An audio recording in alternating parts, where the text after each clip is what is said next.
Welcome to Frank Explanations, in which Dahlia Frank explains how to do things she learned how to do 20 minutes earlier that took her half an hour because she didn't look at the presets and use none of the outside help because she was deciding to do it all by herself. That is a very long tagline.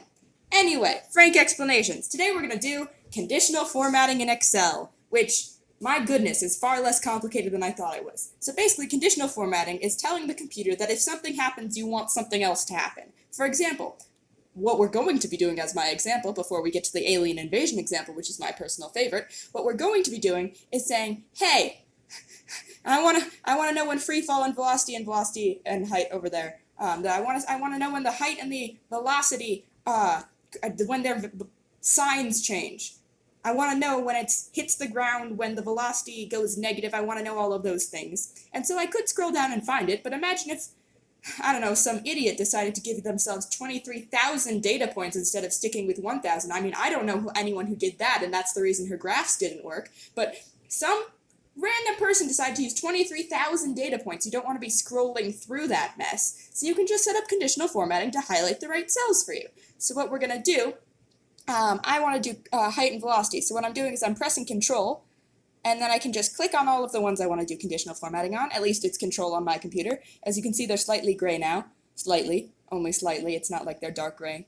Anyway, and now conditional formatting. What we're going to do, we're going to make a new rule. Conditional formatting is all about rules. So we're going to want to select the rule that says format only cells that contain, because you don't want to format the other cells.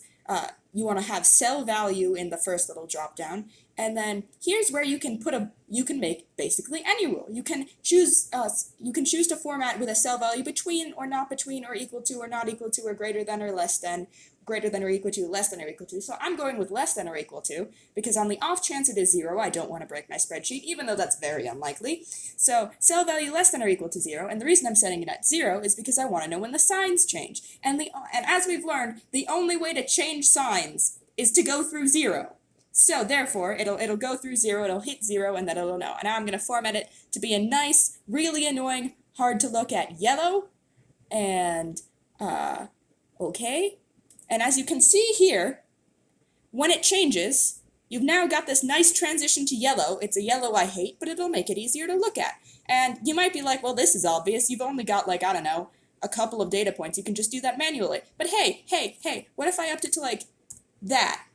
And now it's incrementing in very slow meters, so we have to drag it down a while, and then boom, we see the yellow. This is where it changes signs at 0.35 seconds. However, I'm going to put it back now for all intents and purposes, because that's way too many values. Anyway, now, another cool thing you can do, see this invasion status, you can also format by uniqueness. So say you've got a bunch of aliens trying to invade. This is my favorite part. Not that the aliens they're invading would be cool or anything. It definitely would. And then you'd have the problem of, like, humans have a heart. Never mind. Okay. Anyway, math. Okay. No, this isn't math. This is Excel. Okay. Anyway, invasion status. You can also format by uniqueness, which is to say, all of these say air except one. I definitely remember which cell I put the landed in. But if I scroll through, I'm just seeing a lot of air, you know?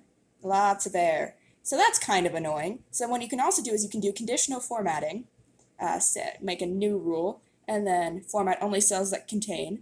But actually, you don't do that one. You do format only unique or duplicate values, select unique.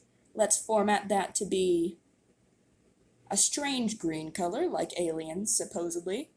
And now you can see invasion status, that doesn't count. That is unique, but that's not what we're looking for. And now if you scroll through idly, boom, landed. The one landed. It happens, I don't know, it happens at 21.2 seconds. The aliens land in the middle of your velocity problem. So boom, now you know when the alien... Okay, now you know when the aliens land in the middle of your velocity problem, which definitely wasn't part of the original problem, but is much more interesting in my opinion. So now we know that the invasion status has landed. We can stop worrying about where the things we're throwing went and decide to worry about other things, like what if they don't speak our language, or what if the government? What if government? Anyway, here is how you do conditional formatting in Excel. Also, this took me a while. It's funny because what I was trying to do was create new rules and then write the code myself, but I don't know how to code like that, so it didn't work. But anyway, there's probably a much easier way of doing this that I haven't found, but this is a good starting point because it works. Have a nice day. This was Frank Explanations.